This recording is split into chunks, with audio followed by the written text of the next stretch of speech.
Welcome to Within the Frame, where we bring today's most pressing issues across the globe. I'm Kim Mok-yeon. Today marks Trade Day in South Korea, a day that was established to promote balanced trade development and reaffirm the commitment to becoming a trade powerhouse. South Korea has seen its export growth continue its upward trajectory, with November exports increasing by 1.4% on year, marking the 14th consecutive month of growth, largely driven by strong semiconductor sales. However, with global trade conditions growing more uncertain, questions remain about whether South Korea can meet its ambitious export target of $700 billion this year. The looming risks come from shifting global dynamics, notably incoming U.S. President Trump's latest trade threats. As Trump gears up for another term, the impact of his trade policies remain a key question for South Korea's economic future. For more on this, we invite Oh Jun-seok, Dean of Sookmyung Women's University's College of Economic and Business. Welcome, Professor. Thank you for having me. And also joining us is Jeff Moon, president of China Moon Strategies, LLC, and former assistant U.S. Trade Representative for China. Great to have you, Mr. Moon. Thank you. My pleasure. So let's start with Professor Oh. Let's first take a look at South Korea's export situation. November exports increased by 1.4% compared to the same month last year, maintaining a 14-month consecutive rise. Could we attribute this mainly to semiconductor exports? Yes, Korea's exports have continued to grow, as you Mok-yeon mentioned, while Korea's import fell 2.4% from a year earlier to $50.74 billion in November. In this way, the trade balance posted a surplus of $5.61 billion in November. Yes, outstanding figures are semiconductors. They surged 30.8% year-on-year to $12.5 billion, achieving a record high for November. Other strong performers included computer and biohealth product. Regionally, exports increased to EU, ASEAN countries, and Middle East, while exports to the U.S. dropped by 5.1%, to India by 4.1%, and to China by 0.6%. Korea could hold this level until the end of this year. Chances might be very slim. The concern lies in recent trend. Monthly export growth hit a peak of 13.5% in July, but has since declined for 4 consecutive months. The growth momentum of exports, which have been the sustaining Korean economy amid weak domestic demand, is visibly weakening. If the second Trump administration, which emphasized America First policy and universal tariff take offices, Korea's export drive is likely to diminish further, exacerbating concern about the economy next year. Another alarming aspect is that export of 10 out of Korea's 15 main export items decreased last month. Petroleum products dropped 18.7%, and petrochemical fell by 5.6%. Particularly concerning is the 13.6% year-on-year drop of automobile export. This is really kind of a problem, which amounted to $5.6 billion, as Korea's cumulative trade surplus with the U.S. from January reached $50 billion.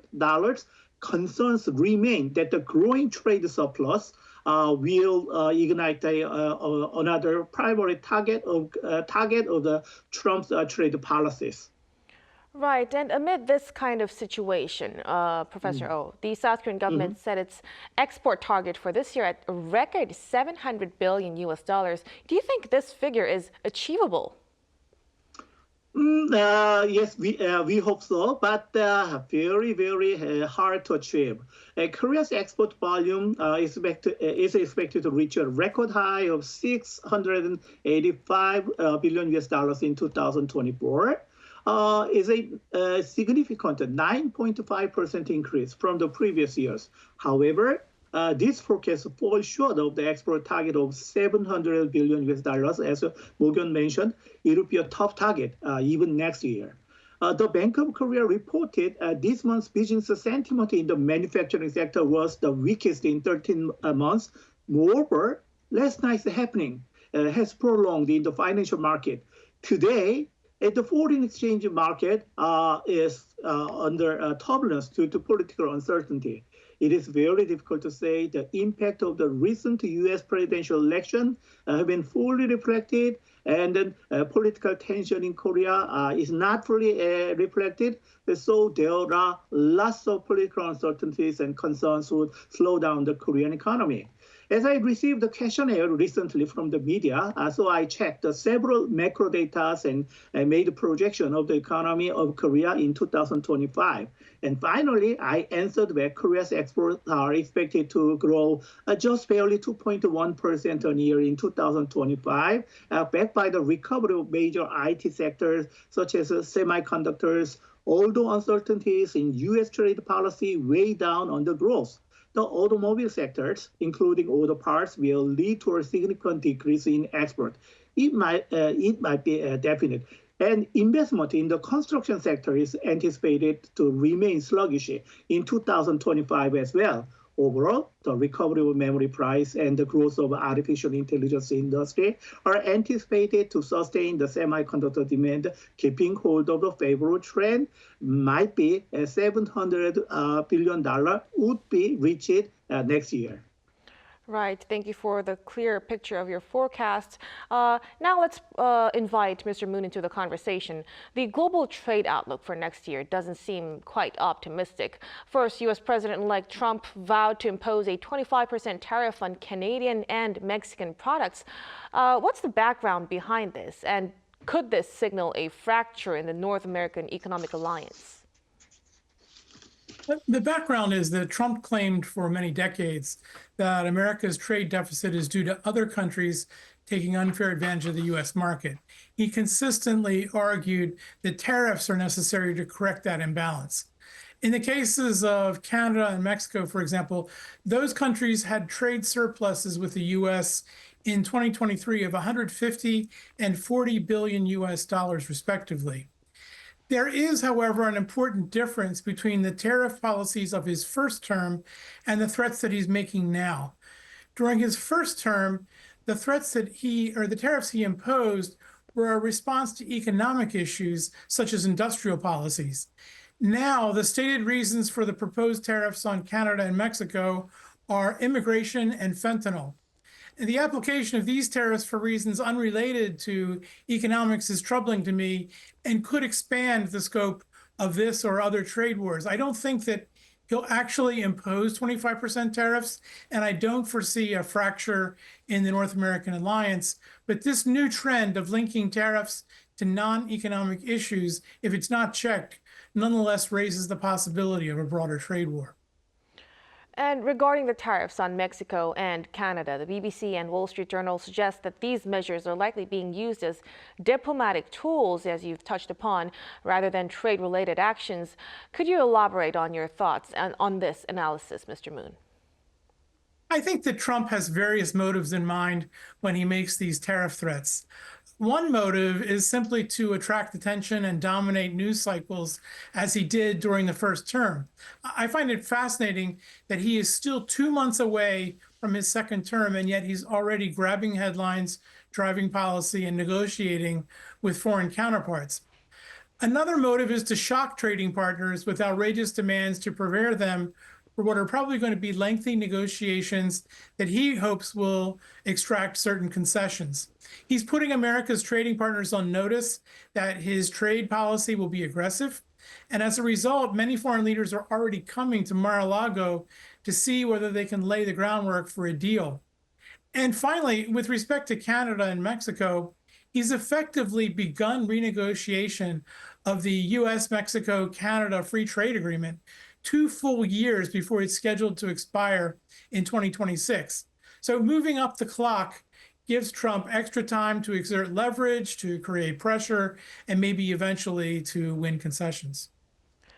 Right, and as our Mr. Moon mentioned, South Korea is also expected to suffer direct and indirect impacts from Trump's proposed tariffs. Professor Oh, how will Korean companies with North American production bases like Samsung, LG Electronics, and Kia Motors be affected by this? There is no other choice but to reforming all the supply chain, mainly targeted for the U.S. market. By the way, the basic tariff rate in Korea on average is just 8%. All the tariffs included and then averaged is 8%. Then you can compare with Trump's proposal. Trump has been proposing sweep tariff at least 10% and up to 20% on all imported goods. Is it returning to the protectionism? He pledged big tariffs on U.S. Three largest trading partner. Mr. Moon commented Canada, Mexico, and China. That could trigger a trade war. Trump threatened the new tariff would appear to violate the terms of USMCA, largely duty-free trade between three countries. The U.S. accounted for more than 83% of export from Mexico in 2023 and 75% of Canadian export. The tariff the tariff may also spell trouble for overseas companies that use Mexico as low-cost production gateway for U.S. market, like Korean companies. Korean companies had taken a nearshoring strategy. Here, the nearshoring means locating, procuring, and production base near to the market base. Kia has a factory in Mexico that makes its own vehicle, and a small number of Santa Fe SUV4 is affiliated Hyundai Motors. Steel making giant POSCO, a Mexican subsidiary, which produced steel for the auto industry, export part of its production to the U.S. Korean battery makers. They have to reshuffling all their supply chain and then relocate all the supply chain at rearrange it for the U.S. market. LG Electronics makes TV, home appliance, and EV part at its Mexican site. And Samsung Electronics makes TV and home appliances in Mexico and export them to the U.S. Other conglomerates are all vulnerable to the potential tariff hike. Korea's exporters face a new reality in which Mexico appeal as part of U.S. nearshoring strategy is set to diminish. Given Trump's transactional style, preferring bilateralism rather than to multilateralism, there is likely room for negotiation on a country-by-country basis. Korean companies are also expected to be ready to adapt and potentially by increasing U.S.-based production instead of relying on third country export route. Right, and in this context, China is expected to have a big hit. In China's case, Trump has announced an additional 10% tariff on top of its existing 60%. Mr. Moon, how do you think China would respond to this? The New York Times suggested that China could start a currency war. What are your thoughts? China has a very sophisticated retaliation playbook that it has developed over decades and has applied to many countries, including even South Korea. China will use that playbook to inflict proportionate pain and to minimize blowback to the Chinese market. Chinese retaliation tactics come in active and passive forms. Active forms like imposing reciprocal tariffs or manipulating currency, for example, and passive forms like denying access to key inputs, such as critical minerals, or refusing to approve key business transactions like mergers.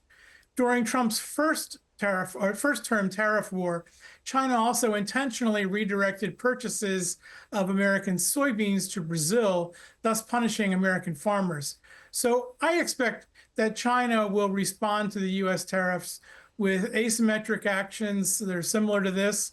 And the question is not whether China will respond, but only what asymmetric measures they will choose and how aggressive they might be over time. Yes, and following Trump's tariff threat, the Biden administration announced that it will add high bandwidth memory, HBM chips, to the list of export controlled items to China. And this is concerning for South Korean semiconductor companies because they hold 90% of the global HBM market. Professor Oh, how will this impact South Korea's exports? It might be a perfect storm again. As you mentioned, the U.S. Department of Commerce added HBM to the list of restricted items. This move, aimed at curbing China's technology advancement, have substantial implications for major players in the global semiconductor market, particularly Samsung Electronics. HBM, essential for operating AI accelerators, is now subject to stringent export control under the Foreign Direct Product Rule, FTPR in short. The global HBM market is dominated by SK Hynix and Samsung Electronics, along with the United States Micron. Samsung sells about 30% of its HBM in China. In contrast, SK Hynix, which supplies its entire production to the United States, is not expected to be significantly impacted by this regulation. The FDPR rule also applies to specific semiconductor equipment and related parts. The broader context of this measure is rooted in the escalating trade tension between U.S. and China, particularly in the technology sector. The U.S. has been imposing various restrictions to curb China's technological advancement with a focus on preventing the transfer of sensitive technologies that could enhance China's military capabilities, the global semiconductor market. Then considering those factors, then it might be considered as natural. But Samsung Electronics and SK Hynix is significantly impacted by these types of export control with potential economic implication and market shift. In short, the curb could affect Samsung as it shifts some of its HBM products to China, while little immediate impact is expected to SK Hynix, given that the company exports all of its HBM products to the United States. Right, and alongside this, China, last weekend, non-Western emerging economies bloc BRICS was also threatened with a 100% tariff option by the U.S. What's the rationale behind this move, and could BRICS countries retaliate, Mr. Moon? Trump wants the dollar to remain the world's reserve currency. So he threatened the BRICS countries in response to the efforts of China, Russia, Brazil, and perhaps others to find an alternative or to perhaps even create a BRICS currency that might reduce the dollar's dominance. Frankly, I'm surprised that Trump would bother to make such a threat because the danger to the dollar at this point is relatively slight. Efforts to marginalize the dollar may be annoying, but they're unlikely to succeed for many reasons, including the fact that the renminbi is not convertible and is not suitable as an alternative reserve currency. In addition, the tariffs that Trump threatened are probably negotiable and may also be just unenforceable from a practical perspective. So I really don't think we need to worry too much at this point about BRICS retaliation. From a broader perspective, however, this is yet another example of Trump's troubling new habit of threatening tariffs to address problems unrelated to trade. And again, that habit threatens to expand the scope of trade disputes. Right. And Professor O, Trump proposed a 20% universal tariff during his campaign. And if this is implemented, what should be the impact on South Korea's economy overall? Already Korea is export-driven economy. We have no other choice to brace for the impact of higher tariff. Economists in Korea warn that if the new tariffs are imposed on Mexico, Canada, and China, Korea's exports could drop by as much as $44.8 billion US. According to the KIT, one of the economic think tanks in Korea, universal tariff over 10 to 20% could reduce Korea's export to the U.S. by $5.5 billion US to $9.3 billion US. They projected that a U.S.-China trade war could cut Korean export by as much as $44.8 billion US, potentially lowering next year's economic growth rate by 0.1 to 0.4 percentage point. As tariff pressure mount, not the market dynamics, but the role of Korean government become increasingly crucial. Government really matters. To protect the domestic businesses, the government must take the lead in coordinating policy efforts with the U.S. Korea should emphasize its substantial investment in the U.S. and proactively propose cooperative initiatives in areas of interest to Trump, such as shipbuilding and nuclear energy, I might say.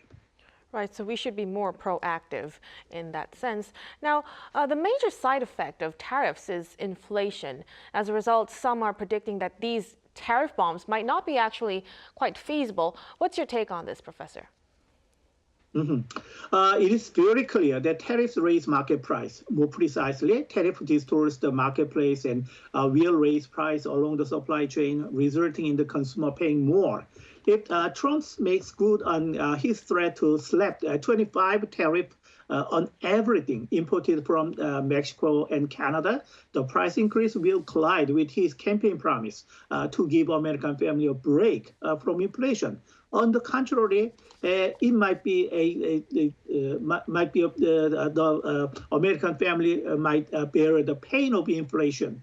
Peterson Institute has estimated Trump's new proposal tariff would lower the income of Americans, with the impact of ranging from around 4% for the poorest fifth to around 2% for the wealthiest fifth.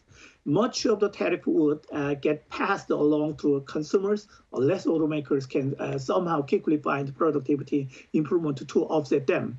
In 2022, Mexico supplied 51% of fresh fruit and 69% of fresh vegetables imported by value into the U.S., while Canada supplied 2% of fresh fruit and 20% of fresh vegetables. This is very, very crucial with the daily living. About 15% of the 15.6 million new vehicles sold in the United States last year came from Mexico, while 8% comes from across the border from Canada. So reforming supply chain, again, of the car industry will be very, very near at hand. It's not clear how long the tariff would last if implemented, but they could force auto executives to move production to the United States, which could create more jobs in the long run. However, automakers probably won't make any immediate move because they can quickly change where they build vehicles. Right. And what about you, Mr. Moon? What do you think about the intensity of these tariff policies under the second Trump administration?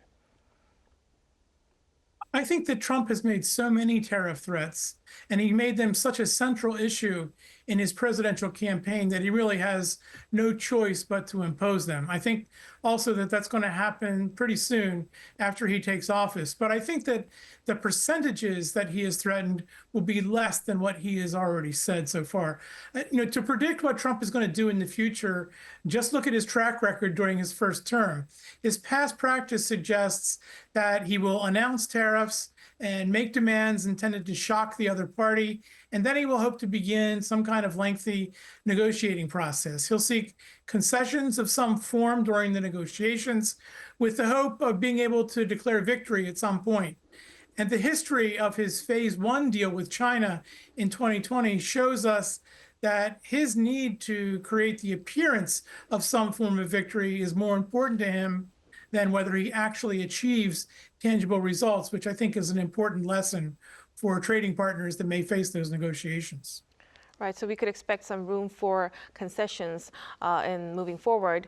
We'll have to leave our discussion right here. Many thanks to Professor Oh and Mr. Moon for sharing your expertise. We appreciate it. My pleasure. Thank you. And that'll be all from us on Within the Frame. Be sure to tune in next time as we continue to explore the stories that matter. Until then, stay informed and engaged.